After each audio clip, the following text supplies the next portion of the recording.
right. I'm filing my nails. I know.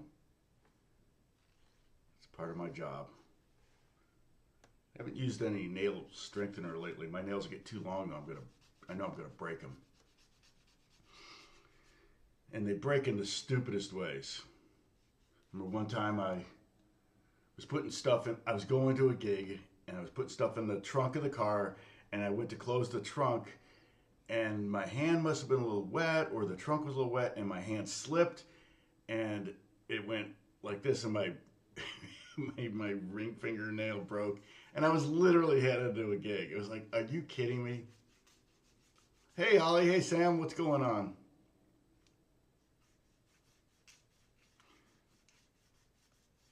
The car door handle, yeah.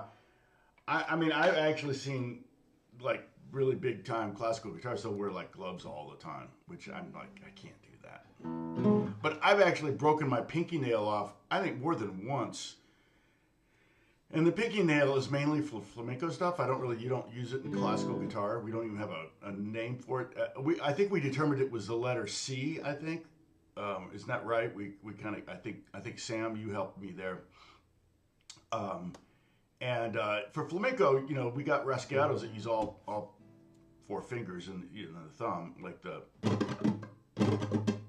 one. Trying to do like a bunch of those in a row is a real challenge. The first time I ever did two in a row, I practically jumped up and down with joy. But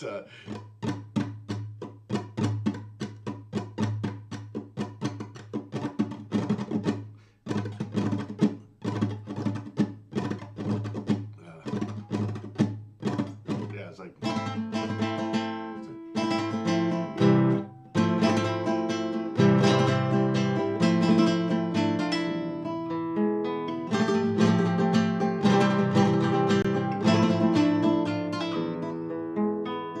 something like that. And was like, oh my God, I did it.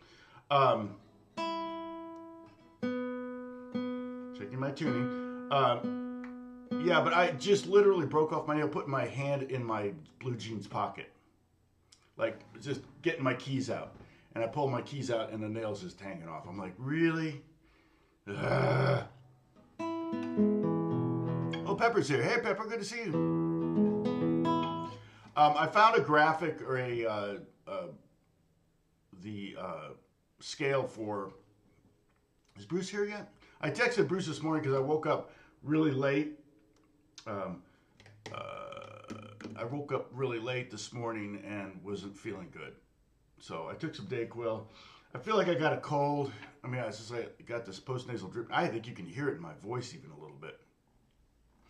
6'9", what's going on? Good to see you. Bob, good to see you too. Sadie in the house, and Martin Murray. Looks like we got a quorum, so we can go. But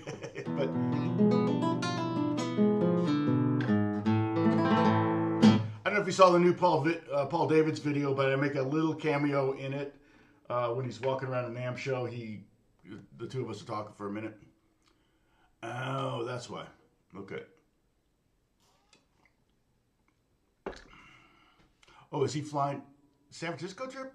Did it go that late? I thought he said he was already back from that. But hey, John, John Wise here too. Yeah, I think it's just a cold. I mean, I don't know, or allergies. We had a ton of rain last week, and we're gonna get more this week. And I think that sometimes stirs stuff up here in technically what's reclaimed desert of Southern California. So it kind of, I don't feel achy or anything. It just, my throat's sore. So I thought we'd go ahead and learn the G major scale today. I will let's see, okay, wait. I drag this into here. It's not very big, but it'll work for our purposes, I hope. I'll put it into Discord right now, okay? So if, sorry, I did the wrong window here. I want this window to be Discord. All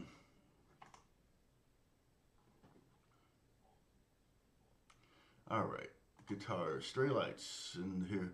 let's see, you want some general chit chat? Oh, I've got to catch up on stuff, don't I?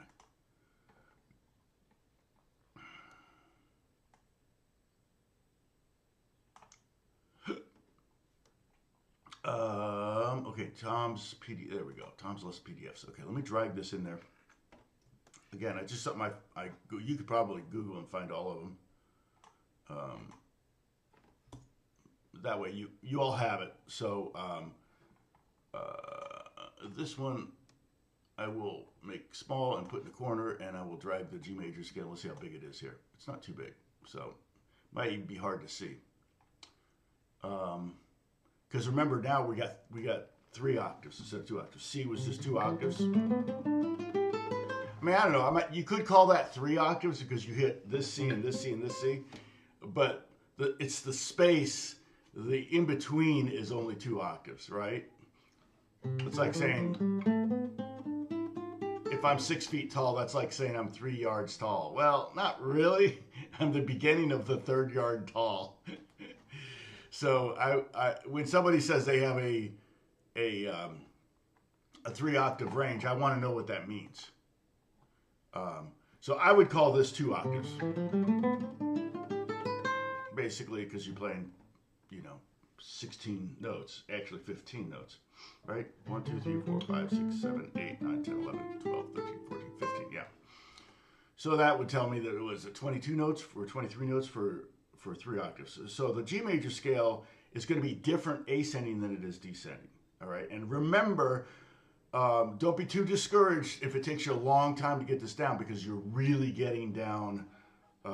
Is B there too? I think you're ultimately getting down F sharp, G, A flat, or G sharp, A, B flat, and B. So it's the same scale for all, what is that? 1, 2, 3, 4, 5, 6 scales. So like I've said before, that's 25% of the 24 scales you're ultimately going to learn.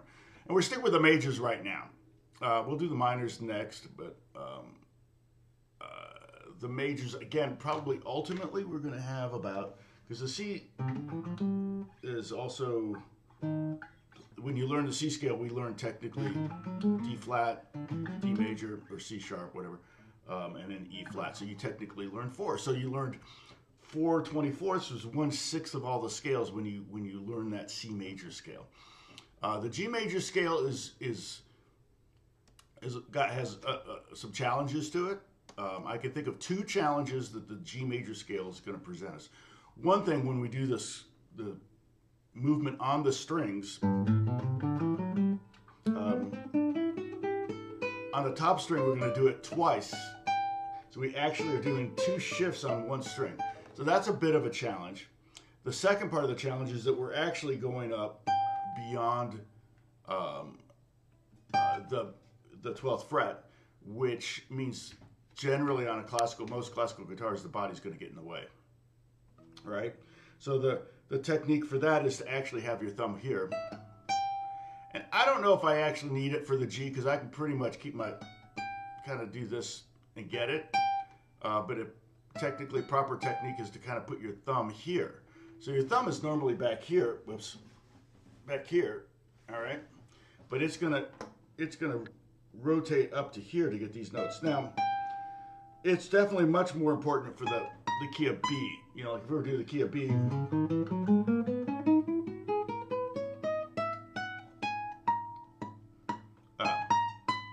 so what it does is it gives you some stability. It's been a while since I've done the key of B.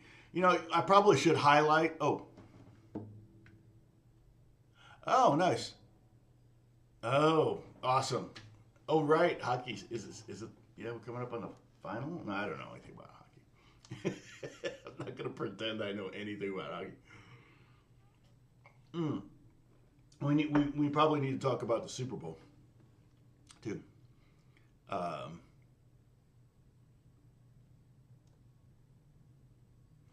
That's right, hot chocolate. Because I took Bruce to Starbucks. I think we went to Starbucks and he just got hot chocolate. I was like, oh, you're not a coffee drinker. So I'm not evangelizing very well, am I? I gotta line up my logo. Starbucks needs to be paying me, right? What do you think? Don't you think Starbucks I should put a little Starbucks there thing and they should pay me? At least get the free coffee every morning. A regular hockey or ice hockey? Wait, what's regular hockey mean? Field hockey? So the B is the same as the G. But again, so the thumb on the side of the fretboard is the technique that probably Segovia developed. I'm not sure who came up with that. But it does, otherwise you're just kind of like, you're doing something like this where the hand is just floating over. It gives you some foundation there, a little more confidence, a little more strength on the fretboard. So it definitely makes sense. But we won't get to that one, if ever. But we will get to that technique. I think you could totally use it on the G if you wanted to. Let's go to, okay, so here's the G scale.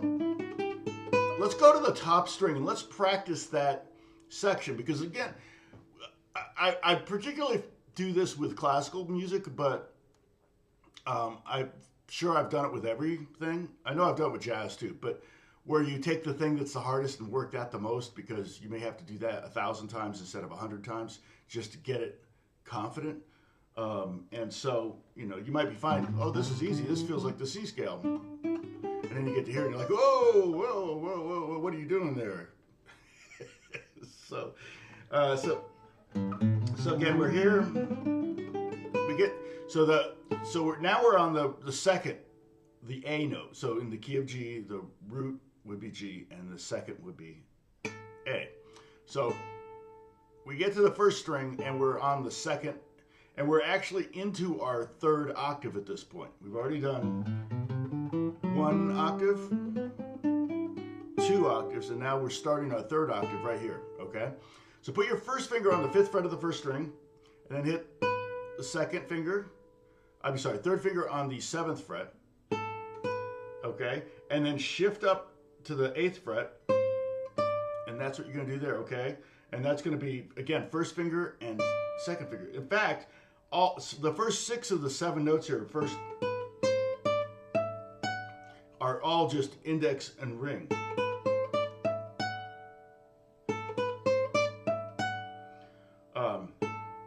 So we have 5th fret, 7th fret, 8th fret, 10th fret, 12th fret, 14th fret, and then we want to get that pinky up there, and look where my thumb is.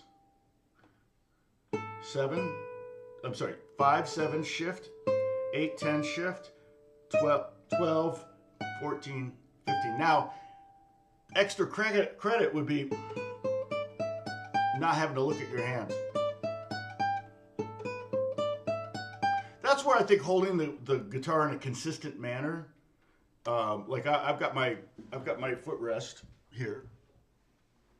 All right. And that's going to be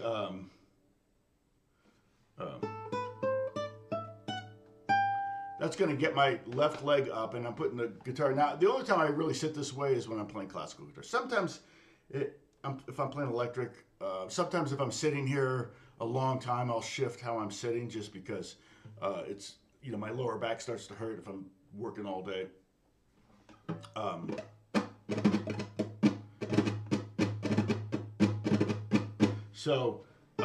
But generally, for this kind of stuff, I really am going to sit this way. And my guitar head stock is at about a 45-degree angle. I've seen people use the extension on their thigh and take it way up like this, so the guitar is way up, right and up in their face. Totally fine. It doesn't really affect the tone. Part of it is just for reach. Some of it is for ability to see the fretboard or whatever, but now coming back is we're going to do that much. We're going to do 1 shift on the E string, but we're going to play 3 notes per shift. So again, you got this down? So it'll be 1 and 2 and 3 and 4. it is a good way to learn the notes on your neck. You might as well be saying, you can say the notes as you go if you want to. A, B, C, D, E, F sharp, G.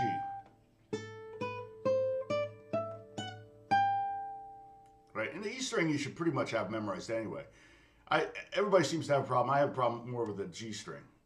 I'm having a problem with mine right now. Wow. Junior high. I remember it too well. Uh-oh. Hey, Kathy's in the house. Oh, hey, Catherine, what's going on? Good to see you. Yeah, exactly. You want, actually, yeah, 3 octaves. And you're technically getting 4 Gs. This one, this one, this one, and this one. So, yeah, but it's 3 octaves. I would say that's 3 octaves, but we actually have 4 Gs. So we and, you know, you could play the next 2 notes if you wanted to. And there are times you might need them if you're playing a piece in the key of G. You might need this B note. So, Pepper.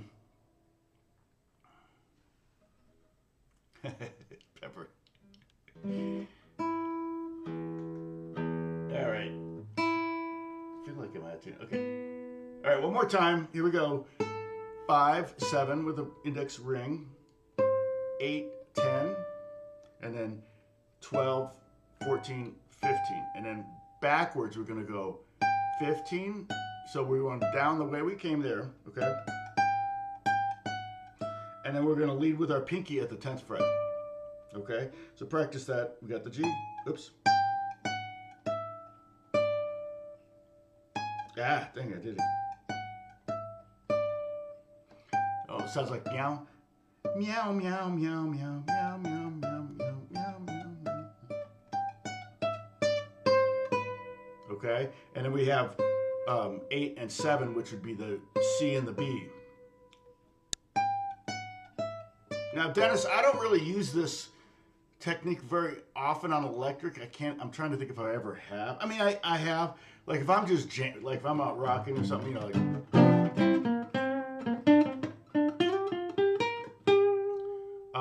Some of that technique, where going up one string, like, you know, it's good to know the 5 pentatonic shapes, right? But you should also know them on each individual string, in case you want to. So, in some ways, that shifting and finding your location precisely motion that I can do on electric probably, believe it or not, probably came from these Segovia scales where I would have to jump up and... It just doesn't look like that when you do it in rock. You know, you're more likely to, more likely to slide it. Whatever. I'm not really thinking about what I'm doing. Jan, what's going on? Good to see you. Let's see, below, yes. Second figure for, yeah. Let's see if it's correct. I just grabbed it just now, so.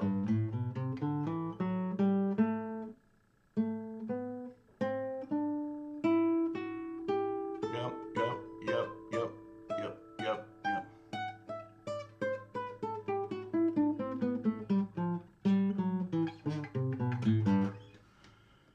So, ascending, we have 2 shifts right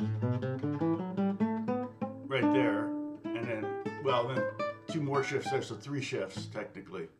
Yeah, 3 shifts. Descending, we have a shift there and a shift there. And it's like, wait a minute, how do we have 3 shifts going up and 2 shifts coming down? Because the shifts going up, we're just grabbing 2 notes, right? And then 3 notes. But both the times we shift down, it's a 3-note shift. See, we have this one here to there, 3 notes. Thank you, Holly. Holly taking care of the paperwork.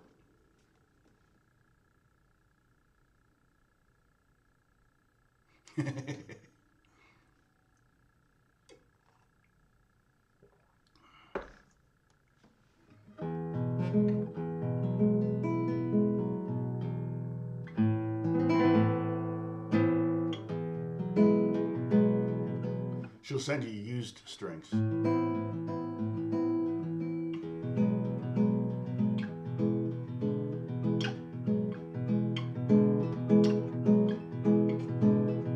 All right. So again, ascending. Okay, now we're here. So pinky on the 15th, third finger on the 14th, first finger on the 12th, and then shift down to the 10th fret with the pinky, and then second finger on the 8th fret and first finger on the 7th fret. So what we want to do is we want to do this 15, 14, 12, and then shift to that, to the 10th fret with the pinky, okay? We can even do this. Play the E note right here, the E note with your first finger, and then play the D note with your pinky. Whoops.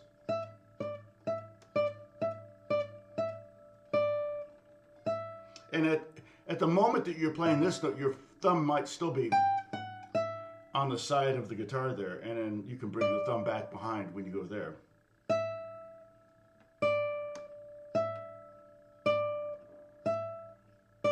Okay? And so it'll be 15, 14, 12, 10, 8, 7.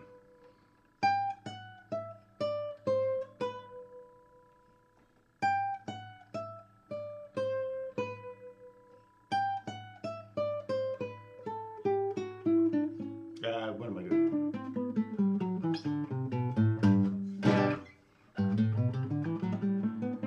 And in fact, the G, all of the shifts pretty much are 2-finger shifts. So we're only, when I do that shift, we're only playing 4 notes. But when I do this descending shift here, we're doing 6 notes. When I play this shift here, it's only 4 notes. When I do this shift here, it's 5 notes. But when I do this shift coming down, that's 6 notes. So that's why it's only 2 shifts coming down and 3 shifts going up. And I'm tired of saying the word shifts. I'm probably saying it like an old man. It's like, sorry. I don't feel bad right now. I did take some Dayquil, so I'm drinking my coffee.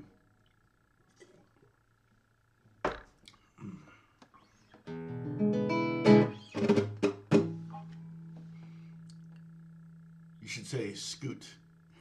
Yeah, instead of shift. Yeah, you scoot your hand down. All right, let's get to the beginning of this. If you can see this, but it's, remember the C scale.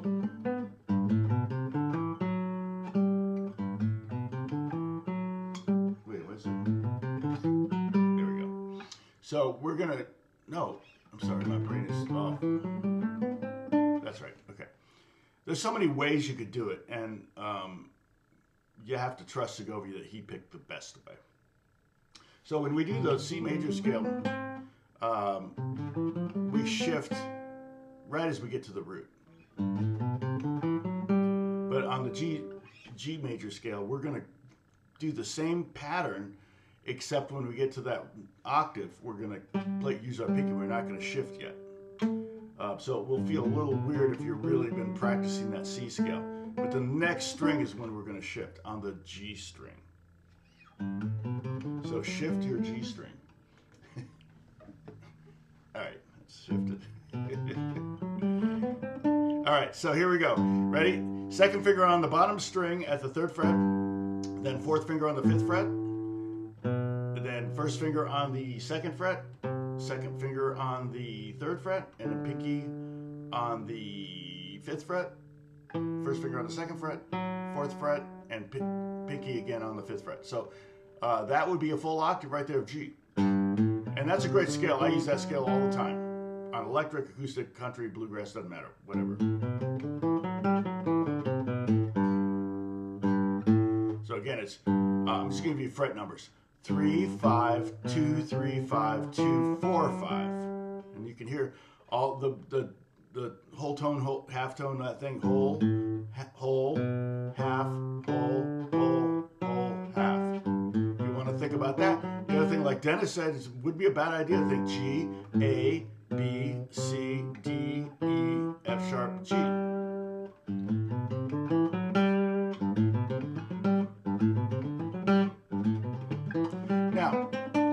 that shift that we're going to do on the next string is the exact same shift we did in the key of C, same place, same notes and everything. So we've done this first octave, and now we're on the second note of the second octave, which is A. We're going to play B, so it's 2, 4, and then shift up and play 5, 7. Now we don't need to practice going down on this because that's not how we're going to come back down on the G major scale. So we're going to go up like that. So if you want to practice this, play this B note here on the 4th fret and then play the C note with your first finger. 3rd finger, 1st finger.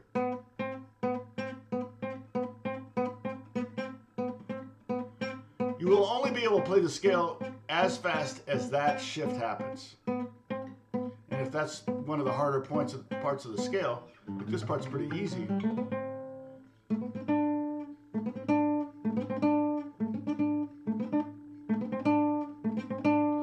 It's kind of fun, actually. I love doing that shift. For me, it's actually, oh, this is almost harder than doing the shift. So, all right. It seems like people are you're actually playing this with me. Okay. So we've done 2nd fret, 4th fret, 5th fret, 7th fret, because I don't see so much chatter. It's 5 p.m. Yes. Well, or started at 5 p.m. Okay. And then we're on the 2nd string now, and we're going to play the E, the F sharp, the G, and then we're going to go that far. So let's do. Actually, we can play. It's kind of cool if you think about this. If you think about this as being the root, it's a C Lydian scale, which is relative to the G major scale. Don't worry, there's no quiz on that. Everybody take a sip, celebratory sip, because there's no quiz. There will not be. I broke my. There won't be a quiz on it mug. I think I'm the only one that bought one. So 5, 7, 5, 7, 8, 5, 7. And the reason I'm stopping there is because we're going to have the next shift, which we already worked on. But again, let's do that on the 3rd string, 5, 7, 1st and 3rd fingers, and then 1st, 3rd, 4th finger. And then 1st, 3rd. Now, if you want to complete the C Dorian or C mixed Lydian scale, sorry, the C Lydian scale.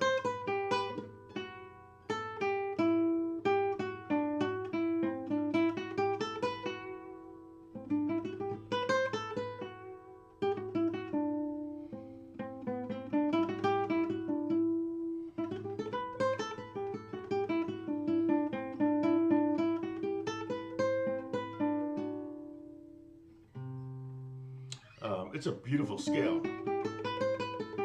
And you can see in every one of the major scales, you can see all of the, within them, you can find all of the modes if you really, really want to.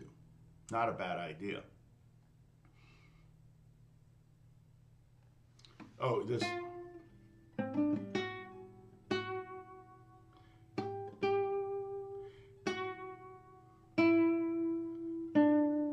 Yeah.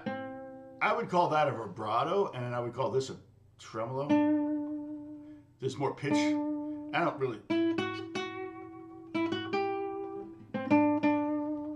really see a lot of guitars, classical guitars, use electric guitar all day long, but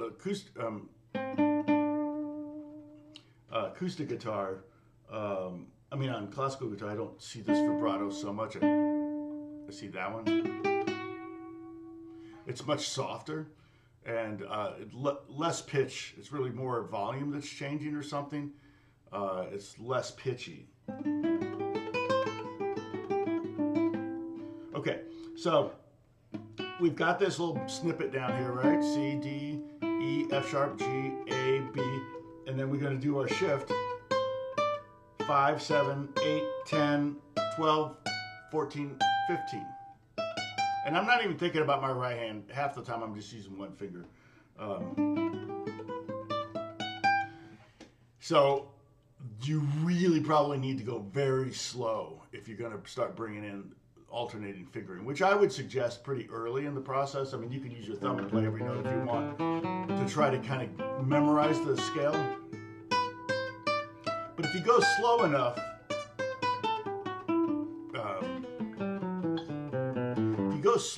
you can go ahead and start integrating the first and second finger if you want.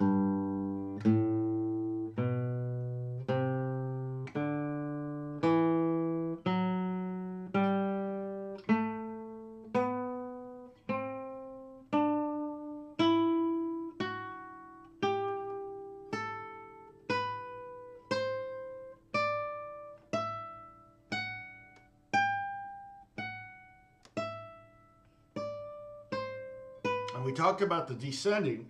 We're up here 15, 14, 12, and then we go down 10, 8, 7.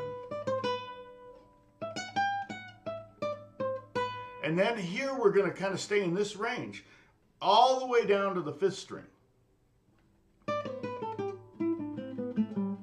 And that's where the last shift is, okay? So we're on the top string, we have 10, 8, 7, and then we have 10, 8, 7 again. And then 9, 7, 10, 9, 7, 10, 9, 7. 10, 8, 7, 10, 8, 7, 9, 9, 7, 10, 9, 7, 10, 9, 7. Or fingering wise, and we're technically at the 7th position, so the fingers would be 4, 2, 1, 4, 2, 1, 3, 1, 4, 3, 1, 4, 3, 1. Guitar is such a screwy instrument. You know, the scales, there's no symmetry. That's why there's so many books on patterns and things like that. You don't really see books on patterns for violin because there's a lot of symmetry in violin. You don't really see patterns books for piano because piano is laid out just right there. It's right, everything's right there. Yeah, when you're sick, coffee tastes different. Again, so let's go from here with the thumb on the side here. Put your thumb there. Go 15, 14. Now, if you're on an electric guitar, you don't need to do the thumb on the side thing. If you're on an acoustic guitar that has a cutout or a classical guitar that has a cutout, you don't need to do the thumb on the side thing. But if you don't, then you can join me with this because you'll be legit if you do it this way. I'm just kidding. Okay, so 15, 14, 12, and then we're down here in the 7th position. Our first finger's assigned the 7th fret. 7th position for a bunch of strings. 5 strings. So we're 10, 8, 7, 10, 8, 7, 10. I'm sorry. 9, 7, 10, 9, 7, 10, 9, 7, and then move the pinky to the 5th fret. So we're here at the first finger at the 7th fret of the 5th string. Right, this E note. We're going to go to that D note. E, D. So you can practice that if you want. Index, pinky, index, pinky, index, pinky. I used to do that. And actually, you can hear the difference, but I used to do this thing. It works better on electric guitar. I'm using a different finger on that note for every strike. Yeah. It's easier fast.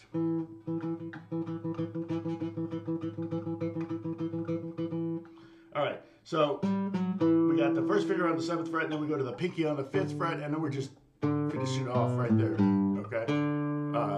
5, 4, 3, 2, 1, pitch-wise, as far as the scale is concerned, okay? Pinky, or 4th finger, 2nd finger, 1st finger, pinky, 2nd finger. And if you want, just so you know it, it's there, you can do the F sharp and you hit the E if you want to. It's not part of the Segovia scale, but let's say you know want to play through the scale and you just want to be, I mean, you could even, if you wanted to go up there and continue and get those other notes, you could do that too to get the full range of every note that's in the key of G on the guitar. So if I was going down here, or if I'm sorry.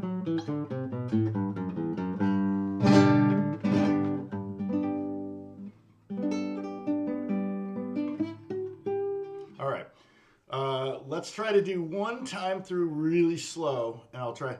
I know, it's like there's so many ways I could say the fret number, I could say the fingering, I could say the note name. I mean, it's kind of like in my head, I'm like, and again, part of this is how we learn, right? I mean, I suspect like Sam is like, well, you want to go up a whole step and then a half step. He's seeing the steps, and then some of us are like, well, what fret are we at? And others are, what finger are we using? So it's kind of why I'm bouncing around, because we all learn differently. There's 4 different ways to learn, and I don't learn in any of them. So so I figure I learn in all of them. I need all of them to learn something. I need to hear it every way you can hear it. So we're gonna start with our second finger on the 3rd fret of the bottom string, the G note there, okay? Then pinky, first finger. Yep, that's good. Yeah, 5 minutes no chatter. You're right, Sam. It's funny because YouTube considers that a negative, but I consider it a positive. They give me a figure called chat rate, which tells me how much chat is going on. And if it's low, I'm like, that's good, because you're actually doing this. Okay, so together, here we go. Second finger on the G note there, bottom string, 3rd fret. Then pinky, 5th fret, 2nd fret, 3rd fret, 5th fret, 2nd fret, 4th fret, 5th fret, 2nd fret, 4th fret, shift to the 5th position. So first finger on the 5th fret of the G string, then 3rd finger, then we have on the 2nd string 5, 7, 8, and then 5, 7 on the top string. Shift to the 8, 8, 10, shift to the 12, 12, 14, and 15. Backwards, 15, 14, 12. Then shift pinky on the 10th. 10, 8, 7. 10, 8, 7. 9, 7. 10, 9, 7. 10, 9, 7. And then shift from there, the pinky on the 5th fret of the 5th string. Okay, and we have 5, 3, 2, 5, 3. And that's the whole thing.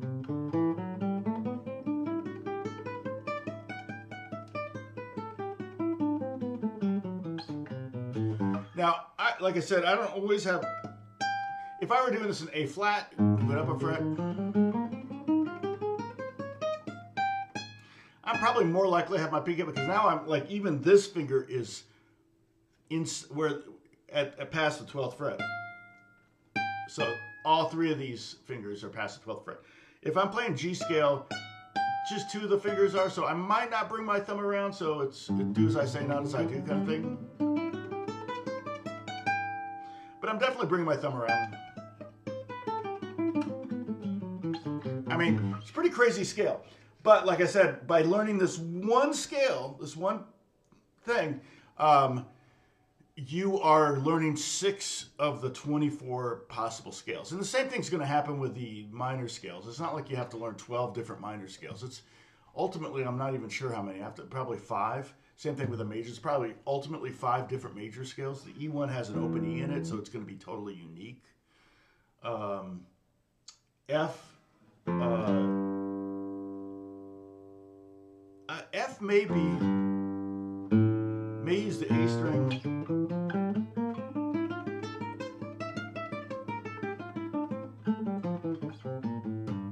I think F, okay, it's been a while since I've looked at these. I think F is going to be the same going up and down. Pepper might know better.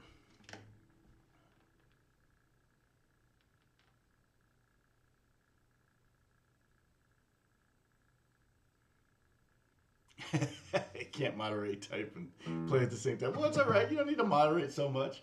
I don't want to. The whole point is for you to learn something.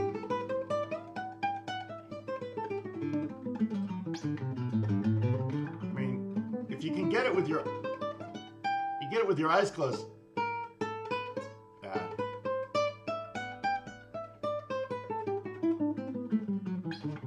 That's also one of those kind of like, woo, I did it with my eyes closed. It's crazy.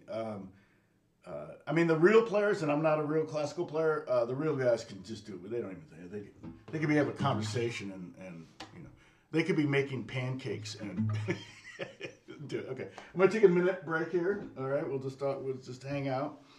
Dennis, do Europeans at all watch the Super Bowl? I know that the Super Bowl. I mean the NFL games in Europe tend to be pretty well attended, but I assume that that's probably 50% Americans looking for an excuse to go to Europe. I mean, it might be kind of a fun thing to do, on a trip. We're still trying to figure out what we're going to do, if anything, take a trip to Europe this year or not. I haven't bought tickets yet. I mean, the flight I will get for free. The question is, can I get a good deal and get first class? Because I have a lot of points in. And when we flew to Holland, we flew first class, and it was super nice. It's so spoiling. And it was, I think, only 70,000 miles, so it was 140,000 for each of us, both total. So 280, and I think at the time I had 500 and something thousand miles. And miles just add up. If you know how to play the games, like, I when I get, instead of recharging my Starbucks card just simply with a credit card, I do it through I buy a gift card on, and this is actually great. United has an app that you buy gift cards, and then you just send it to yourself, and it takes me literally 20 seconds more than it would be if I were just to charge the card up with a credit card. So and so they give me 2 miles for every dollar. So I'll always do $100 Starbucks card. I open the app with from the United thing, and then I empty that card into my main card, and I delete the old card. So basically, I get $100 on my Starbucks card, and then I get 2 miles for every dollar, so that's 200 miles plus a 25% bonus, so it's 250 miles.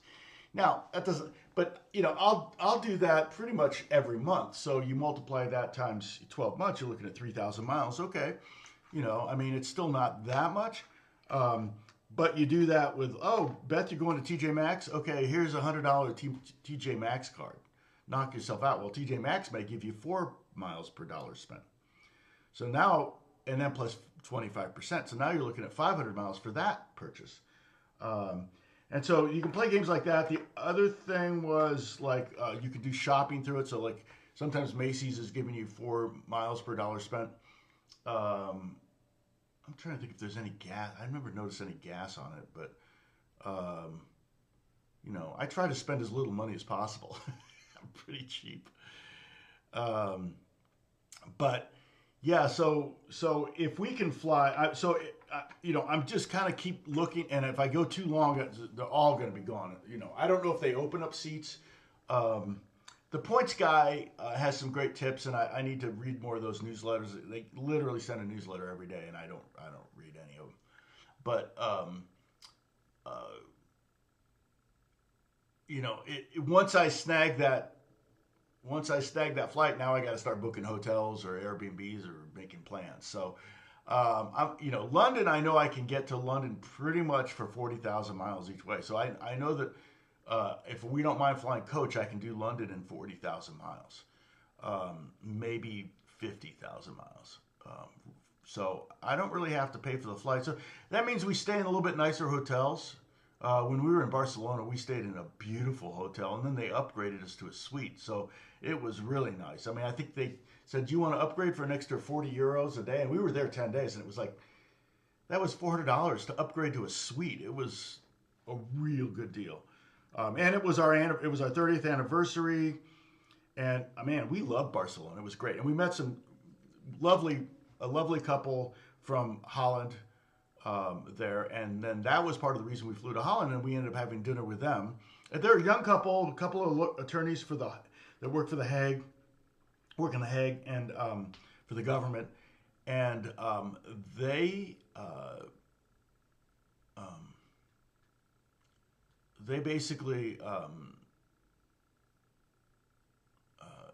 you know, are probably half our age, and we thought, oh, gee, we're gonna, we're taking the train all the way to The Hague, and are we gonna be run out of things to talk about in about 20 minutes? And we were at that French restaurant that their friend owned for 5 hours talking. We just had a great time. So that was really fun. And then so I don't know. I'm looking at Prague, Budapest. I don't think we're going to do Greece. Summer. I would do. If I did Greece, it would have to be maybe in the winter. I don't know. With Beth's schooling, it's a little. So I don't know. I feel like in Prague we could, 5 days in Prague, 5 days in Budapest, something like that. Maybe 12-day trip. With travel days on either end. Both cities we can stay in really nice hotels. And so that's a real temptation. In Edinburgh 2 years ago, we stayed at an Airbnb, and I think it worked out pretty well. I mean, it was a little kind of grotty. It wasn't great. You can hear your neighbors when they run their water or take a shower. It wasn't like, but we did have a kitchen, and so that saves you a little bit of money.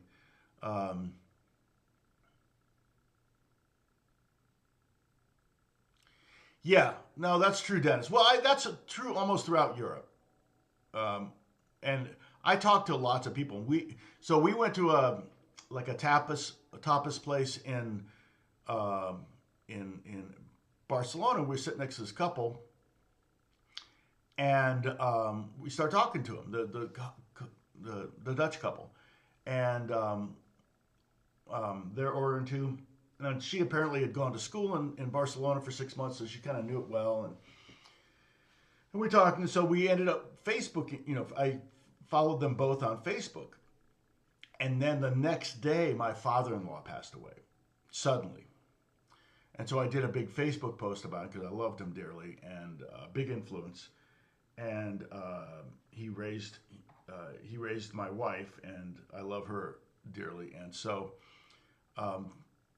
Danielle, she saw that and she said, "Are you guys okay? Do you need anything?" And I said, "No, that's so nice to ask." I said, "Do you guys want to get dinner?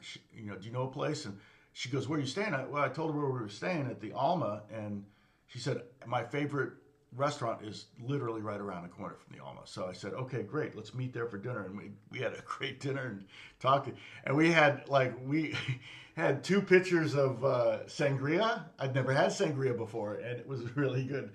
And fortunately, we were literally right around the corner from our hotel, so we were able to just walk home and go to bed, go to the spinning bed. Oh, sorry. Football.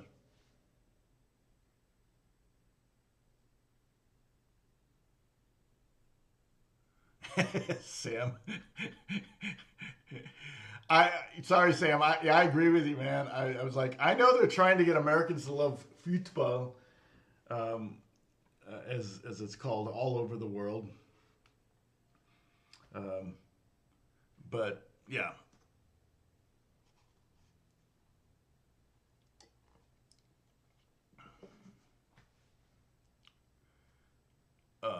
Merkins.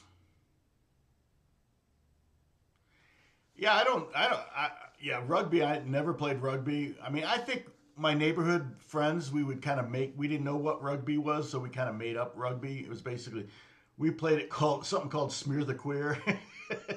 And that was basically tackle the guy with a ball. I mean, we're talking the 60s and 70s here. So, and it was brutal. I mean, I think I broke 3 or 4 pairs of glasses playing Smear the Queer. Hey, Jeffrey, what's going on? Um, so we're trying to decide what trip. I mean, we may do. I've talked about doing England and southern driving around England. We've talked about that. It's funny because every time I pull up some travel videos, and I kind of we thought maybe Istanbul. Beth didn't kind of want to go to Istanbul, but I like being in like different cultures, and Istanbul's a very safe city, and it's very international. And the food and the coffee, oh my gosh! And there's a guitar store. Well, not a guitar store. It's more of an oud store that I want to go there. But That's okay. I don't have to. We don't have to go to Istanbul. I mean, I don't know. Part of me, I feel like there's a finite number of trips we're going to be able to take in the rest of our lives to Europe because it's a big deal. It's not cheap. It's not expensive. We do it like I said, we do it pretty cheap. I mean, when I say nice hotel, I'm talking less than 300 a night. So if we don't pay for the airfare, if the airfare is free, and we just stay at a hotel, at $250 a night for 10 nights, you're looking at $2,500 in total travel costs, and then plus meals. So it's really not expensive. The bigger deal for me is taking time off from work. And usually, the ironic thing about it is I let my composers know that I'm going to be gone, and then they bury me in music leading right up until right until I leave. So it's kind of a way to drum up business as well. So.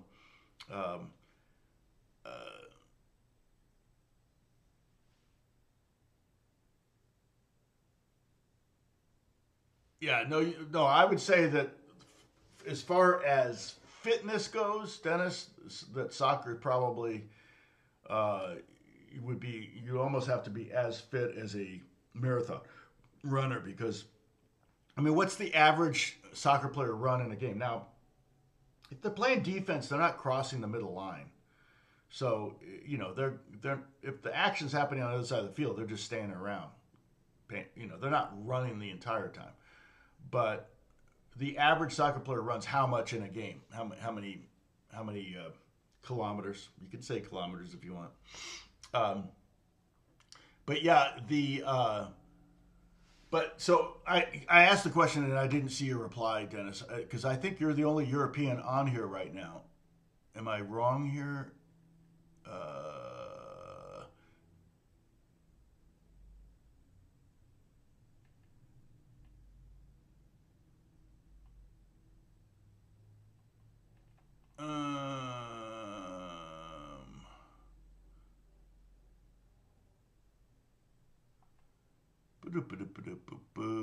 Sorry, I'm like. It's funny, Alex. I was teaching. Have I? Holly, have I talked about drop two chords in the live stream? Bruce would know this. I can't remember if I've done drop two chords in the live. So let me look it up. Hold on a second, because I'm always trying to think what am I gonna teach on next. Go to. I know I have like 40 really old videos. Search your channel. Okay, drop two. Oh, yeah, I did drop two chords lesson 366. Show all. But it doesn't look like. Okay, so I just talked about it.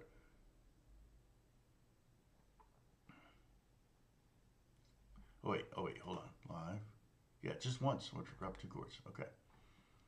So I could start teaching on that. So Alex, we were learning. He wants to start learning some jazz stuff. So I was showing him. We were playing through a standard. And we were basically. Oh, I was showing. Interesting standard. This is. I don't know if you know the song "Green Dolphin Street" on Green Dolphin Street. Oh, weird tuning. Well, it works fine on nylon because. Everybody take a sip because I picked up a guitar. I changed guitar, so I take 2 sips. Take 3 sips. Because I picked up a guitar, didn't know it was in a tuning. That's 1 sip. I changed to a guitar, that's another sip. And I changed back to another guitar, that's 3 sips. So if you're using alcohol, I'm sorry. So Green Dolphin Street's this interesting progression, okay? It's, it starts out...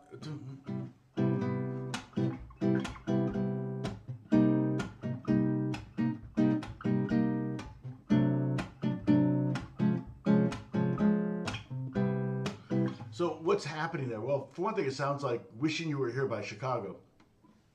But it's actually just like C. You can think of it C this way. I'm playing like a G form C. Then it's like E flat over C. And then D over C. And then D flat over C. So take this C triad. I'm just barring the top four strings on the fifth fret, but I'm only playing the fourth string, the third string, and the second string. So that's a C triad. Go up 3 frets to the 8th fret. That's E flat, D, and D flat, and then C. That's basically what's happening. Because C minor 7 could also be called E flat over C.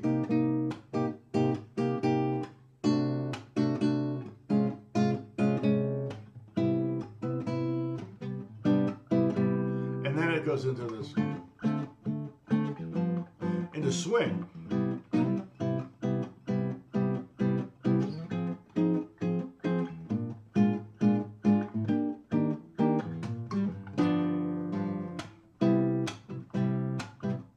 It's called On Green Dolphin Street. It's an interesting song. So the A section's a Latin, and then maybe bossa nova, and then the B section is a swing.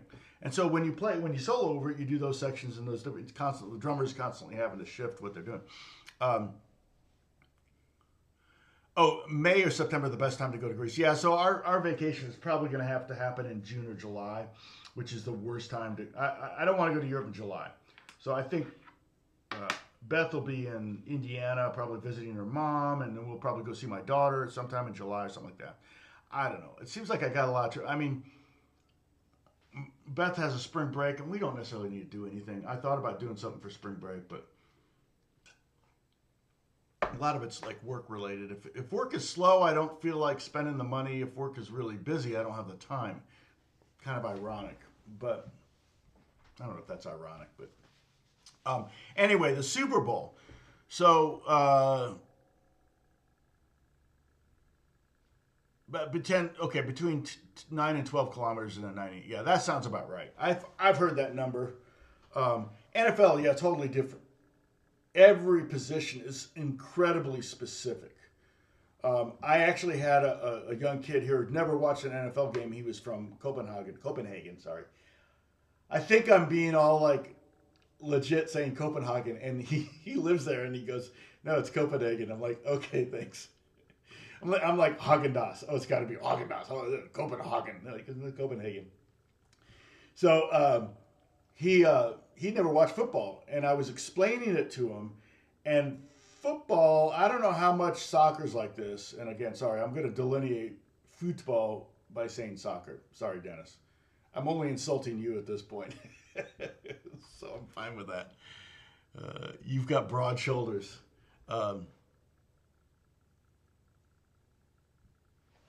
Yeah. American football is the reason the Kansas City Chiefs are so good is because of the coach. He's not even on the field.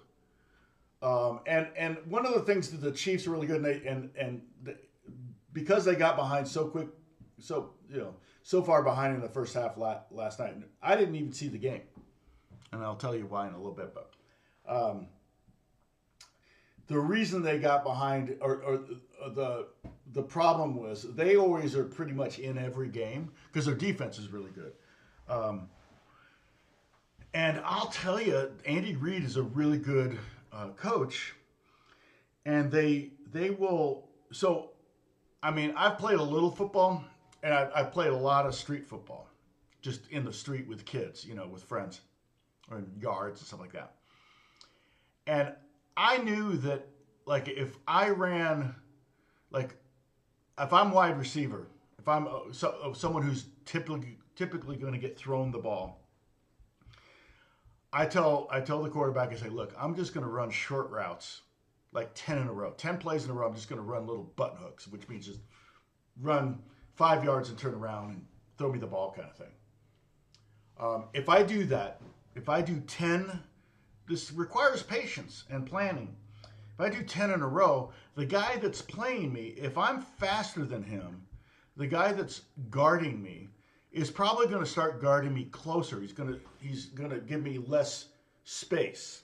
Because if he's giving me 5 yards and I go out 3 yards, turn around, I'm going to catch the ball. I'm not going to get a lot of yardage. He's going to tackle me. And it hurt because we weren't wearing pads. We're just out there just in our jeans running around. I'm sure, Sam, we did the same thing. but I'm basically trying to train him to think I'm only going to do the one thing. Or I might do a quick out route or a quick in route or something like that, but short routes. And he's not he's going to be lulled into this thing. And so I'm deceiving him. I know that I'm going to run a long route at some point. And so, you know,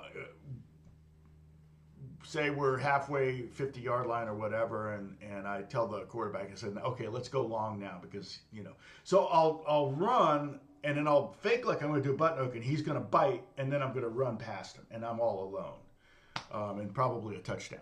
So, because generally when you're playing street ball, you're not really doing zones and things like that. It's all man on man to man. I mean, you don't even have 11 per team. You may have 5 per team or something like that. But that's what's happening a lot in NFL. And Andy Reid's really good at this. Like against the Bills, that game was close. The Bills had a chance to tie it and go ahead or whatever at the end of the game. And it was 4th down and 10, and it was definitely a passing situation. Well, Andy Reid had not called, or whoever his defensive coordinator is, had not called a safety blitz the entire game. The entire game.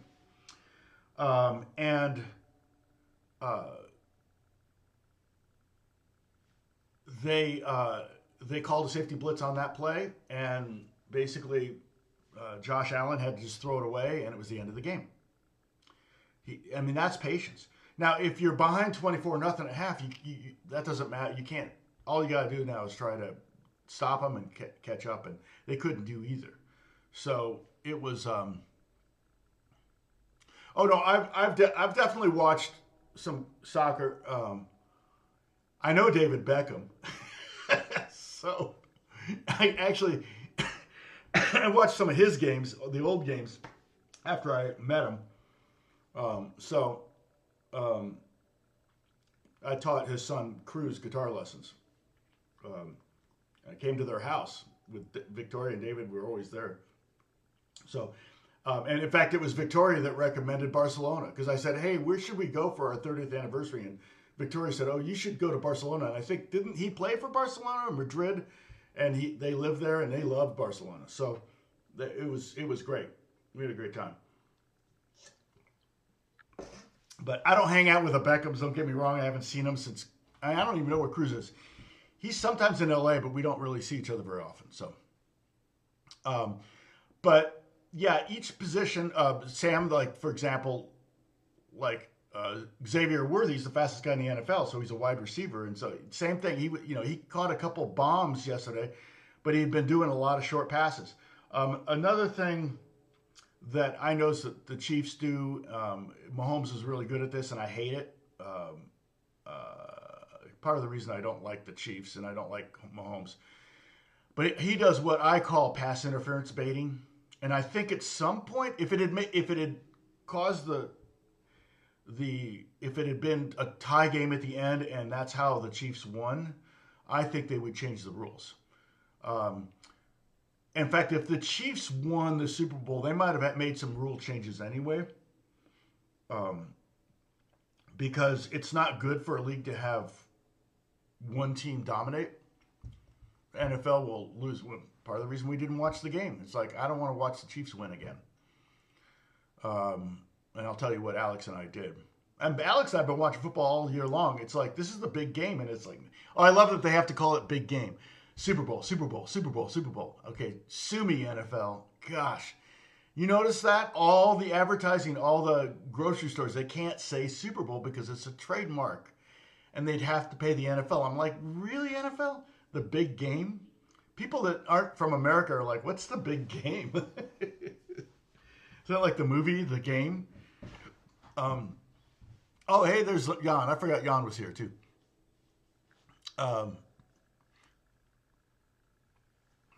Yep. Oh, I know. Football, NFL, American football,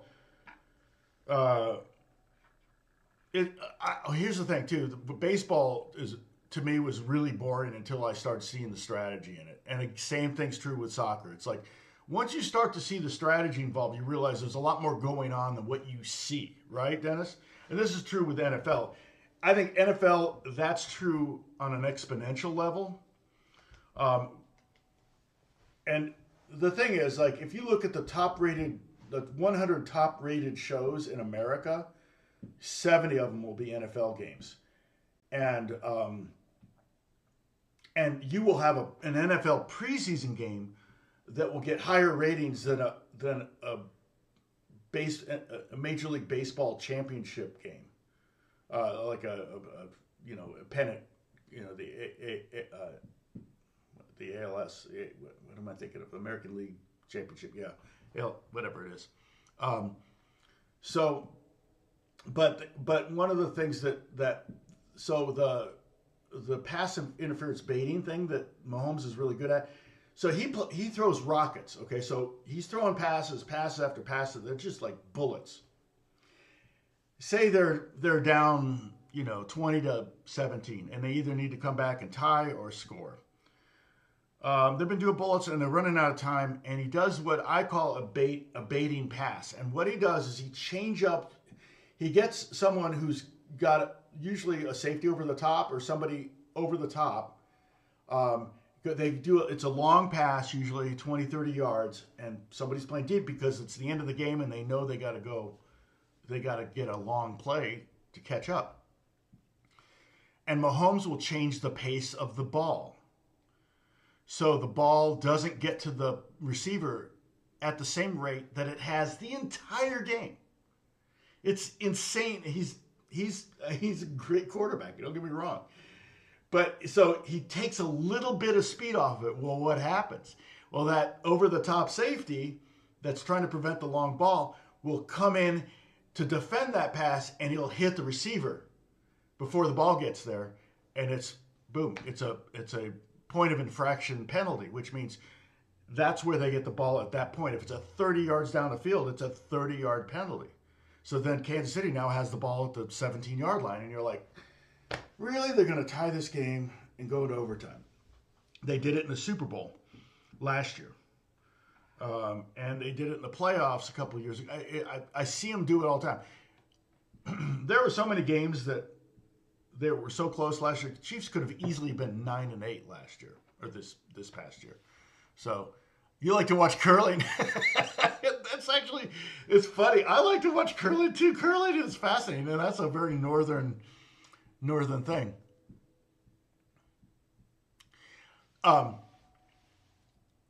American rugby. Yeah, American rugby is different than Australian rugby, and I don't know what. Also, they call it Australian rules rugby, I think. Yeah, and I mean, it's crazy. I saw like this Instagram video post or whatever, like 2005 Pro Bowl, right? And Brady's running down the field, and he's like trying to get a first down, whatever. He gets hammered in the Pro Bowl. I think his helmet gets knocked off or something. And then they show the 2025 Pro Bowl, this year's Pro Bowl, and they're playing flag football and laughing and they're kind of like running and whatever. It's like, yeah, the game is so changed. I mean, they just, people were getting hurt. I mean, the guys getting traumatic brain injuries from concussions, And, I think what's happening too is there's less and less parents that are letting their kids play like pee-wee football and then junior high and high school and college and whatever, It's getting to the point where maybe there's less kids playing it just because the parents are concerned.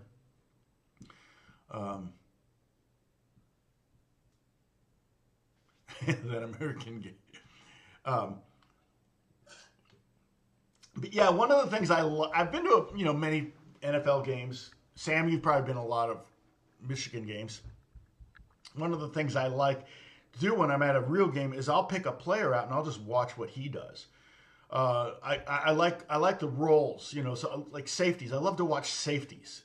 Safeties are always hard hitter, guys that just because they usually have a running start to hit the running back or whatever, and so. Safeties are usually pretty fast and pretty big. Linebackers, boy, and that's a role that in the NFL has changed 5 times in the last 10 years. I mean, the the stereotypical linebacker is not what I remember. I mean, Dick Butkus, he was the linebacker everyone knew back in the 60s and 70s. And it's like, man, that role has so changed. Defensive linemen, center, defensive tackles, offensive tackles. You saw, if you ever saw the movie The Blind Side, it starts out showing why offensive tackle, the left tackle, assuming the assuming the quarterback is right-handed, his blind side is his left side because he's going to do this and he can't see behind him. So that left tackle, they can make 20 million a year because you're protecting the most important player on the team. And so they'll pay a lot of money for the best left tackle. And if the left tackle is injured, and that's part of the problem I think that the Chiefs had, was that they had a lot of problems with their line of scrimmage. Their offensive line was injured and a lot of substitutions and things like that throughout the year. So,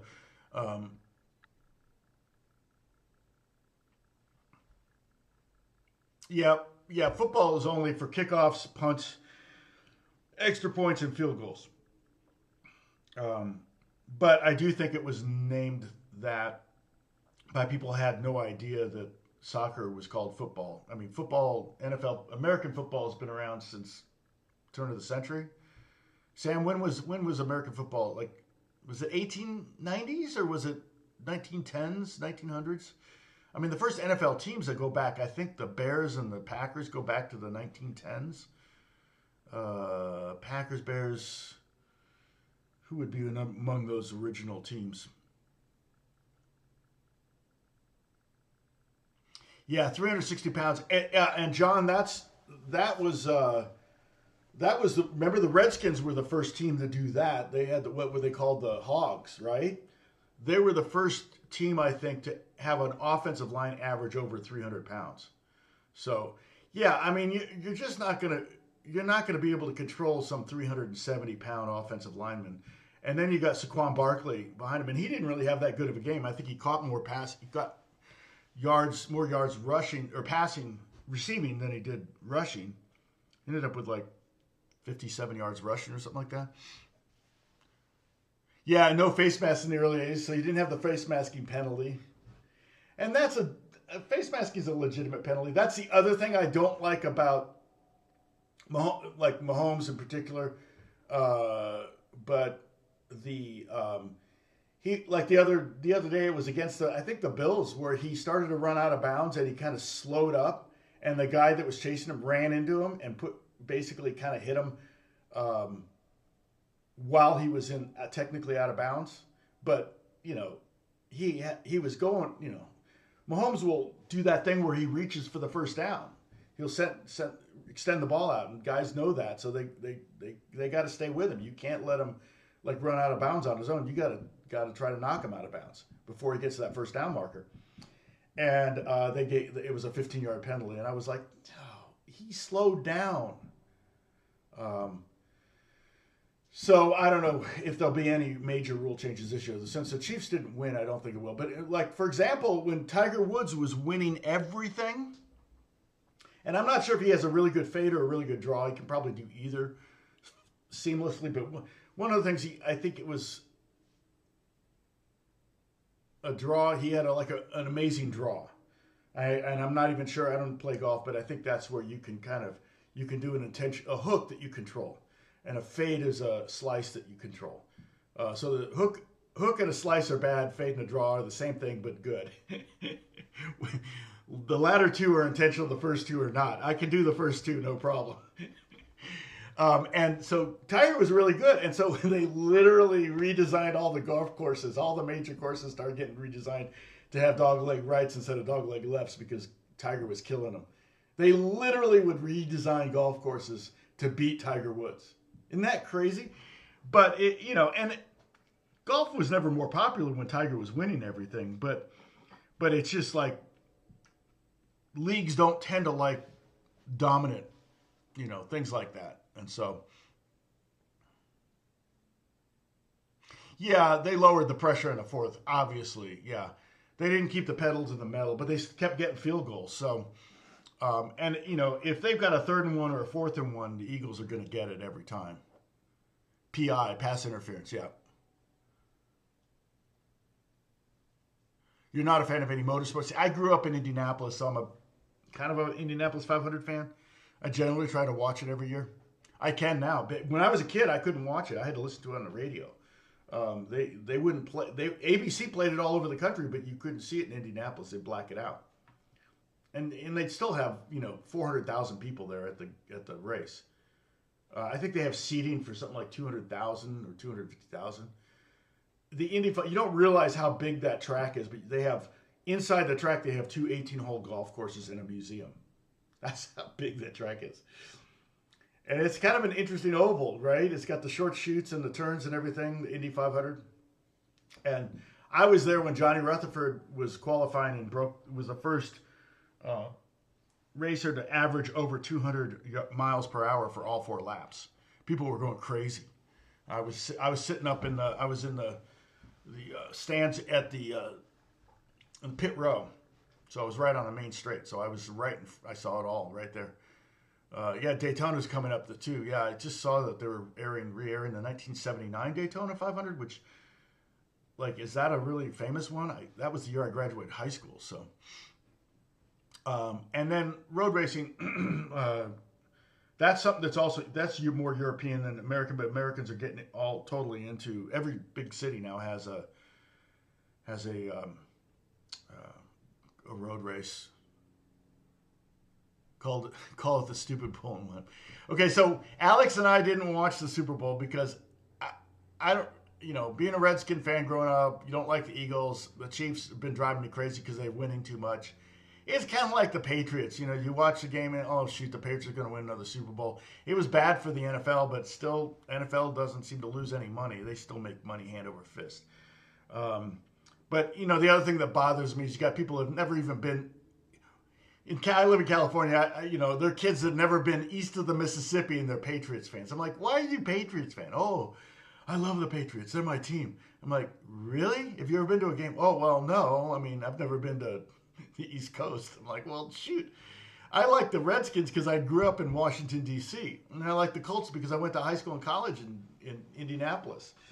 So, most people, like Sam, likes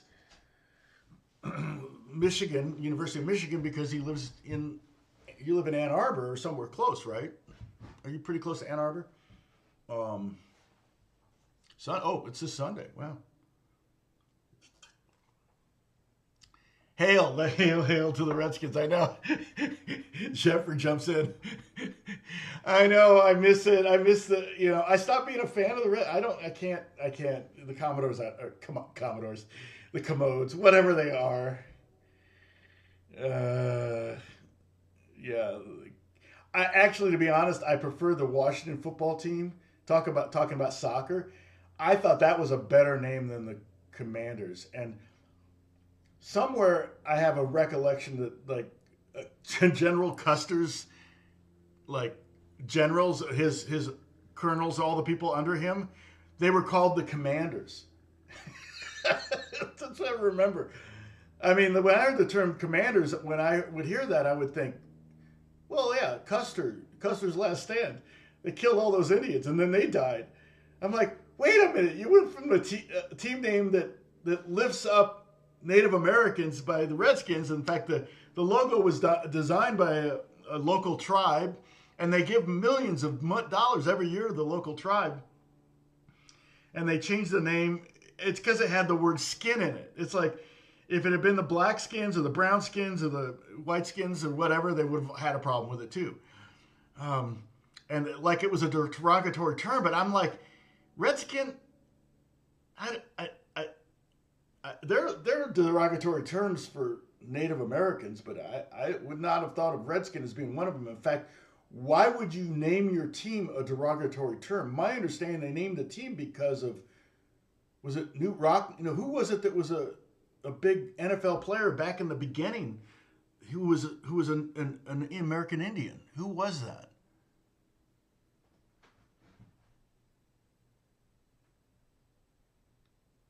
Wow.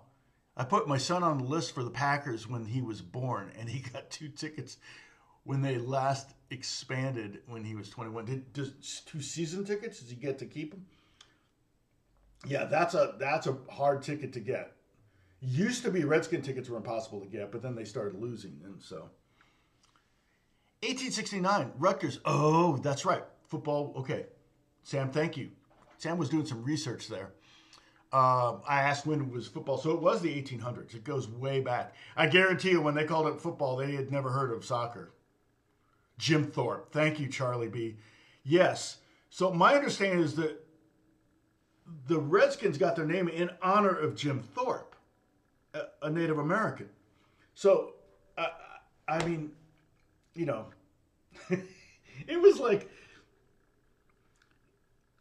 I don't know. It was like getting rid of the little girl on the Land O'Lakes butter. It's like, what's wrong with that? It's so iconic. Or Aunt Jemima, or Uncle Ben. I think Aunt Jemima the family was making money from that. It was like, yeah, that kind of stuff. It kind of went overboard there for a while. I feel like it's self-correcting. I don't want, I don't care. You could do and say what you want to say. On a tour, I got to ride in a pace car around, at Daytona. Oh, cool. Yeah, I think you can pay to do that at Indy, too. If you take the tour, you can pay extra to do it. Oh, Manu Tulasco. I don't remember him, but that's a great name. Jim Thorpe was kind of the godfather of football in some ways. I mean, he was probably at the peak of his career is probably the most famous man in America. And I've been trying to formulate a screenplay. Like, you don't write a whole screenplay to start out. You write what's called a treatment. It could be 1 page or it could be 3 pages. But there's a woman who was personal friends with 6 presidents.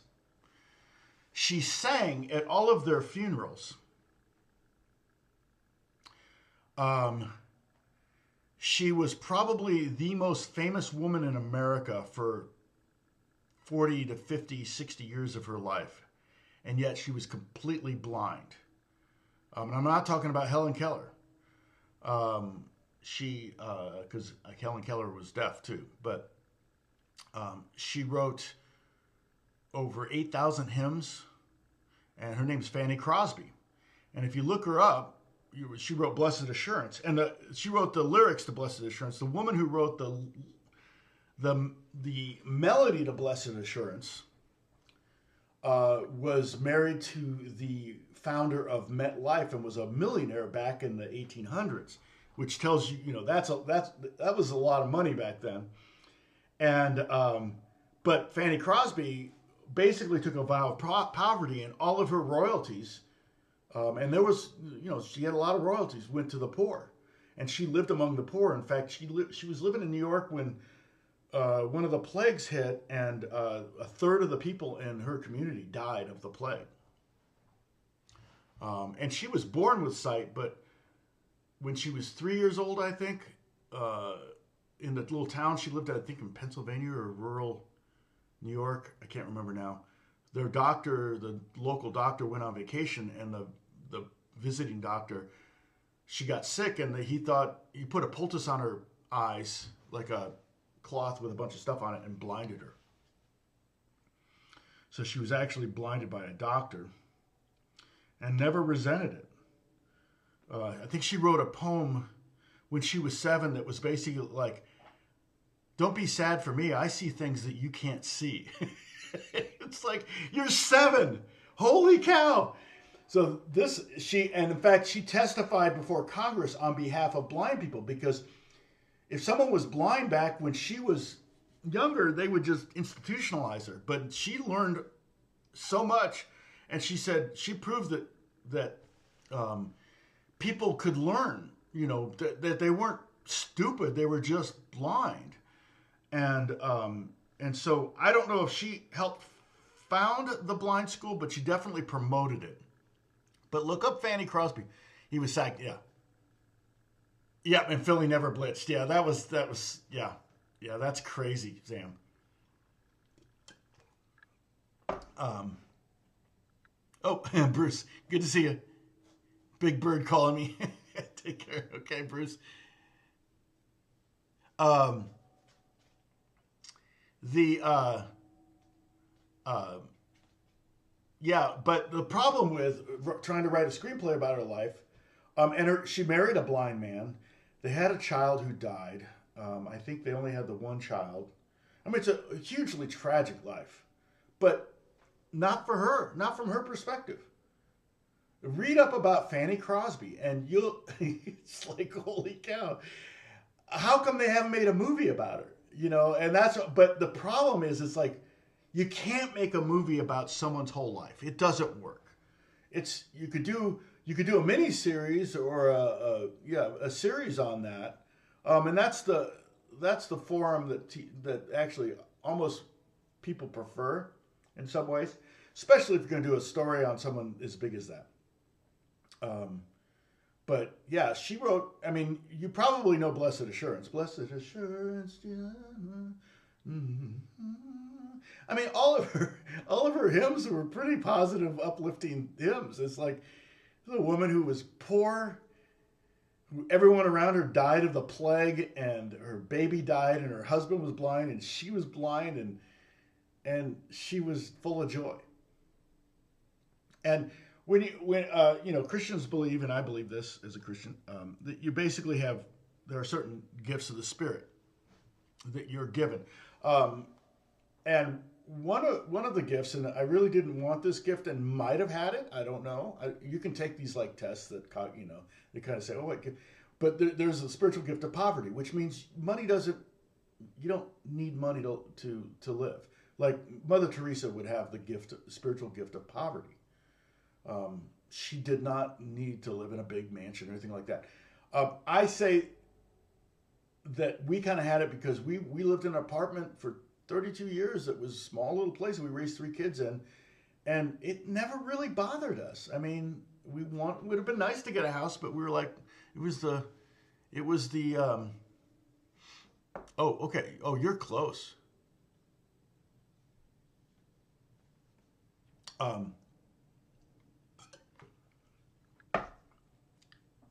I know Ypsilanti, Michigan. I've been to Ypsilanti.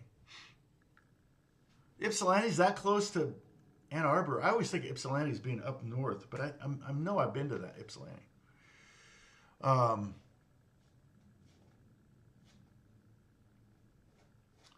do any soccer stadium?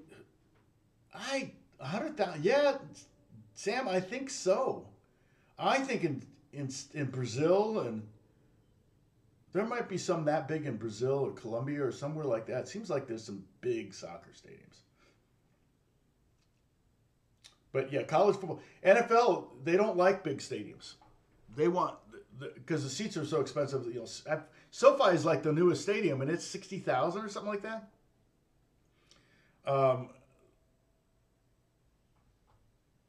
Rutger versus Princeton. Yeah, that was the first. Um, I knew what you meant, Sam. Sam's retracting messages. But yeah, so Alex and I, we instead now we were going to go to Disneyland. We were thinking about it because Disneyland, the slowest day of the year at Disneyland, you can pretty much walk on every ride is Super Bowl Sunday. But Disneyland's pretty far away. And it was only open at 8 o'clock. And I'm like, well, if we're going to spend all that money and go all the way down there, nah. But it would have been fun. We probably could have done that. We would have had a good time. Then we thought about Magic Mountain, which is closer to us. And then we watched a video the night before the Super Bowl of a bunch of the roller coasters, and I'm getting a little too old to be doing those crazy roller coasters, and Alex is kind of afraid of them. He doesn't like them, and I don't blame him. And so that's pretty much all you have at Magic Mountain. So we blew that out. So we decided yesterday before the game we got tickets to go see A Complete Unknown.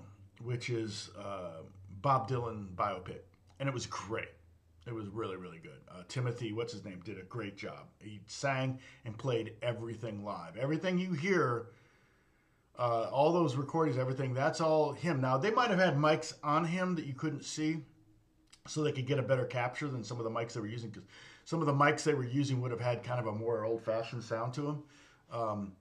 But I was watching some documentaries or some making of videos, and they were saying he really did. Now, whether they're lying or not. Mexico City, okay, 150. Yeah, I knew there were some. North Korean, wow. Mayday Stadium, 150,000, North Korea. And it's mandatory. You have to go. That's why they have it there. So, anyway, it's interesting. Barcelona's pretty close. Yeah, I remember seeing the stadium, and I didn't go there, but it was pretty big. So, anyway, yeah, so Complete Unknown, I would recommend it if you're a Dylan fan. Actually, I'm not a Dylan fan, and I really liked it. And the whole, every time he did a song, it was like, oh, cool. Oh, yeah, I know that song. Oh, yeah, I know that song. And I think there were a couple songs I like, yeah, like a couple from Highway 61 Revisited. I didn't know, but like a Rolling Stone, of course, I knew. So, but if you haven't seen it, might be you haven't gone to a movie in a long time. I haven't been to a movie in a long time. I think the last movie I saw in the theater was Top Gun Maverick. So that's what we did. We kind of forced ourselves. But I was kind of sneaking peeks at the game, and I saw it was 24-0 at the half, and I kind of showed it to Alex, and we both were like, yep, yay. And here's the honest truth. I was rooting for the Eagles to beat the Commanders because I knew the Eagles would have a better chance of beating. They were a better team, and I was just rooting for whoever could beat the Chiefs. Now, will the Chiefs win the AFC again next year? Probably. I don't know. The Bills need to figure it out. The Bills need to figure out how to beat the Chiefs. And the Bills need to win all their games. You can't let the Chiefs have home field advantage all the way through the playoffs. You need the Chiefs to play that extra game. Because, see, the Chiefs and the Lions were the only teams that didn't have to play the first week of the playoffs. Malaysia, okay. Yeah, 100,000. So, yeah, not as many as I thought, Dennis. There are none in Britain that are that big, right? The field's bigger, though. Soccer field's bigger than a football field, correct?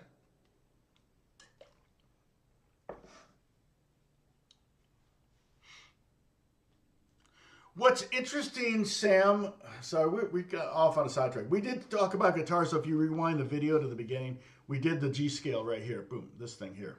Oh, I can't point to it. I have to go like that. There we go. We did do that, so you can work your way through that. Try to memorize it if you can. That would be amazing because you technically, like I said, you're learning 6 scales when you learn the G major scale.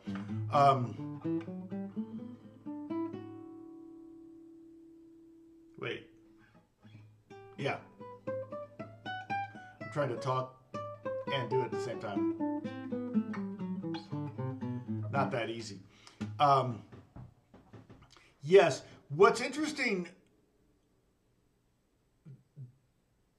Sam, is I think in college football there is no rule as the end zone has to be within a certain parameter, but it doesn't have to be exactly 10 yards deep or whatever it is in the NFL. NFL's fixed, but I think college football, they can have a bigger end zone. Is that right?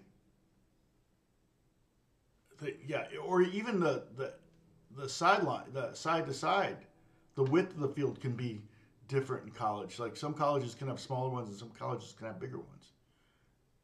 I think that's actually true. There's no uniformity there. I don't know why. There's no rule that says they have to be a certain. There may be uniformity. There may be 95% of the teams have these exact specifications, but I don't think in college football they have to be. Wembley's the biggest one in England. Yeah, a lot of concerts there. Where is Wembley? Is that London? Yeah, Wembley's in London, outside of London.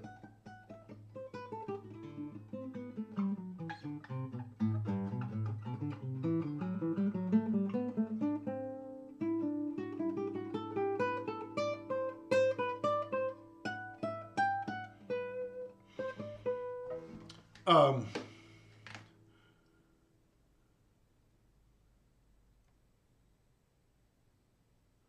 yes. Yep. That's right. But and there's a I was talking to a guy at my church, and he used to be a running back for the Raiders, the Oakland Raiders. And I said, "Man, tell me what that's like." Um, Dang, oh, those are all recent too. Um, I said, what is that like being a running back in the NFL? He goes, imagine, like running full speed into your garage door like 200 times a day. That's what it's like. I said, you're kidding. He goes, no. And he goes, he didn't really play long enough. He played like 3 or 4 years in the league, and he wasn't like a big star or anything like that. But he said, oh, guitar question. Oh, I like Augustine Blues. Let me give you a link. Um, I'll generate an Amazon link for you. Oh, wait, can I do? Yeah, I can do an Amazon link. I really like Augustine Blues. Yeah, I don't know if I've got allergies or a cold, but my throat is sore.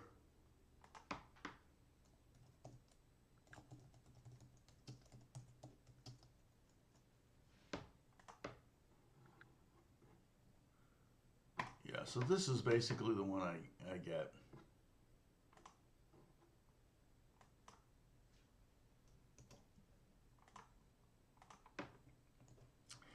The Augustine Blues are kind of my favorite. What does it say? High tension. So that means that they're a little tighter. I've never broken one. I think it worn out. I think that's what's on here. I really kind of like the elixirs back when they made elixirs, but they got fuzzy because the Gore-Tex as the string stretched would start to come off. So they looked awful, but they were super quiet. The guitar is very squeaky. Classical guitar is very squeaky.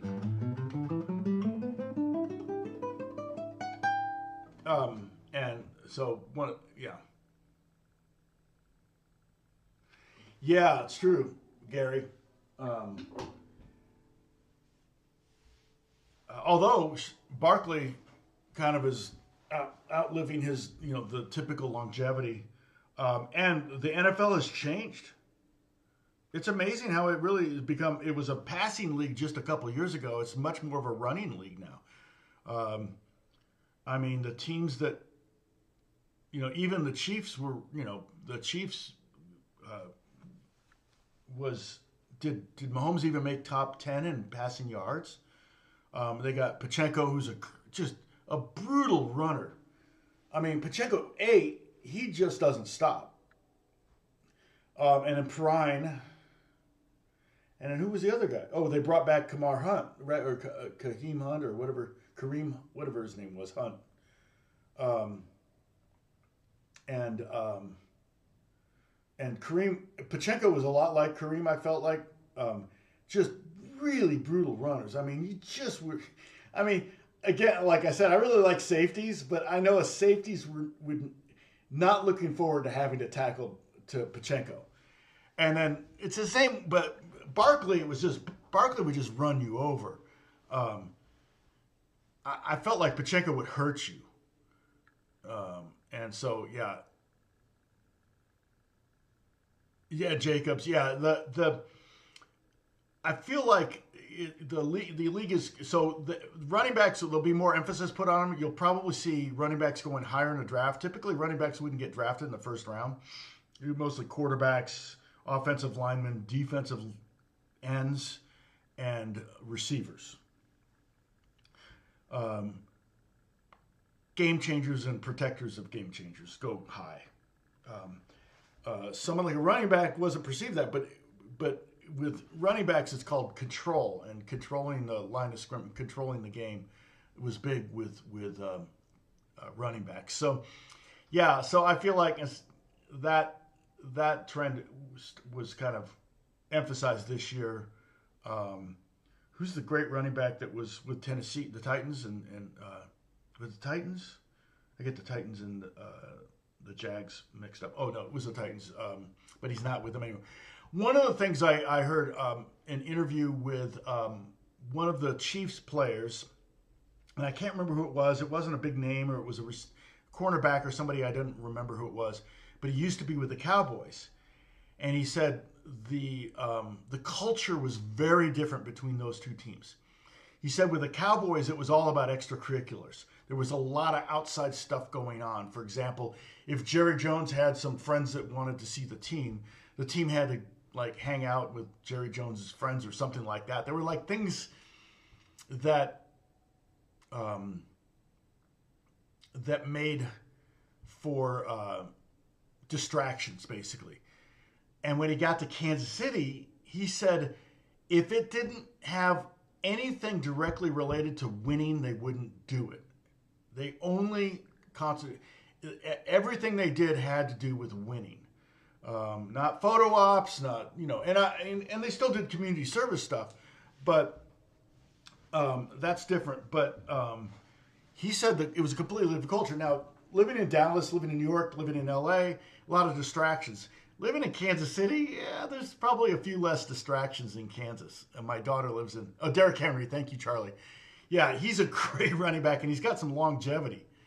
I remember when being a Redskin fan, John Riggins came over from the Jets, and you thought, oh, his career's over. And he won a Super Bowl with the Redskins. He never did with the Jets. And I remember the 72 Dolphins, and I thought, so it was Mercury Morris, what a great name, what a great guy, Jim Kick, and Larry Zonka. I thought all three of them got 1,000 yards in 1 year, which has never happened on an NFL team. I thought what happened was like Zonka and Kick got 1,000 yards, over 1,000.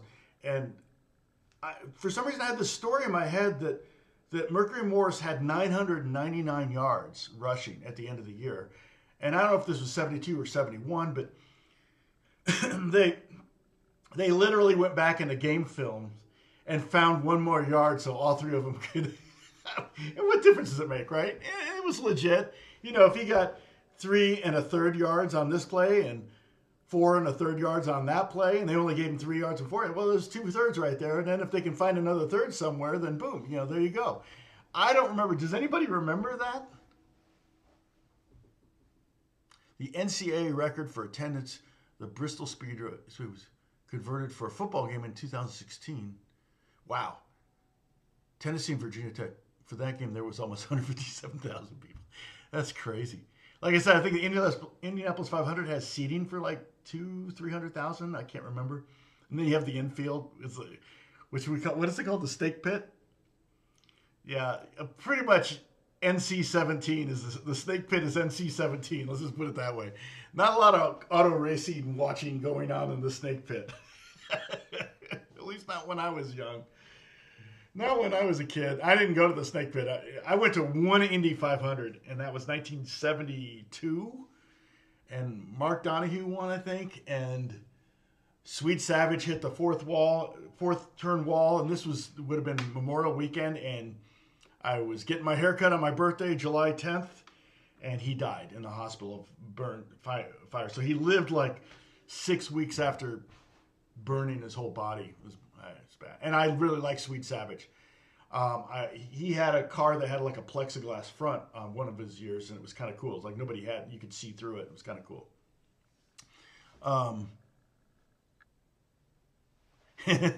Dennis, if we sat down together and watched a game and I explained to you what was going on, and then we watched a soccer game and you explained to me, I think we would have fun. Especially if we had a couple beers. I think that would be fun. I'm not going to convince you in a chat.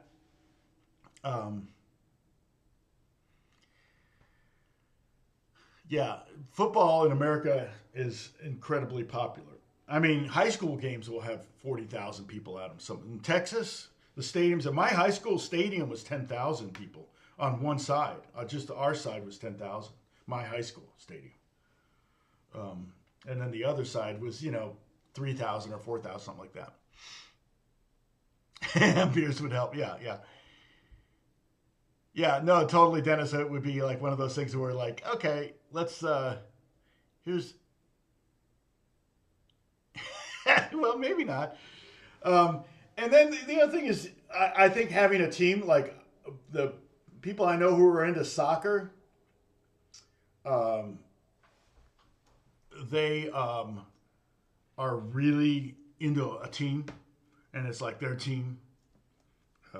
I'm looking up David Beckham. I know you answered this, but I want to see who he played with. Let's see.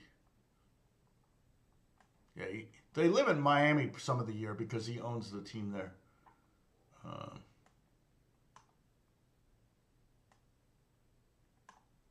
Manchester United, of course. Why is this not moving? Weird. Don't want me to learn anything about David Beckham. Or the Wikipedia page is taking forever to load.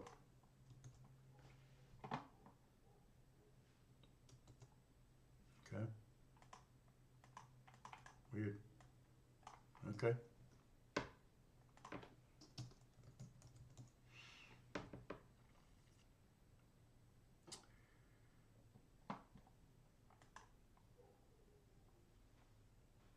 Yeah, so the Super Bowl commercial was very funny. Yeah, we watched the commercials. They showed up on they showed up on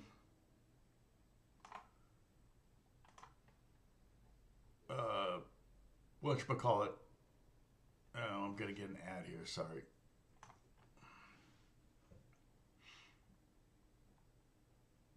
Let's see if it'll load now.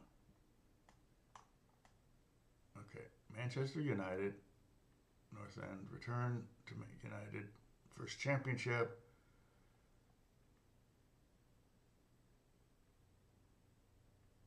Contact extension boot incident, United, yeah. Oh, Real Madrid. So he played, yeah, Real Madrid's the famous, yeah.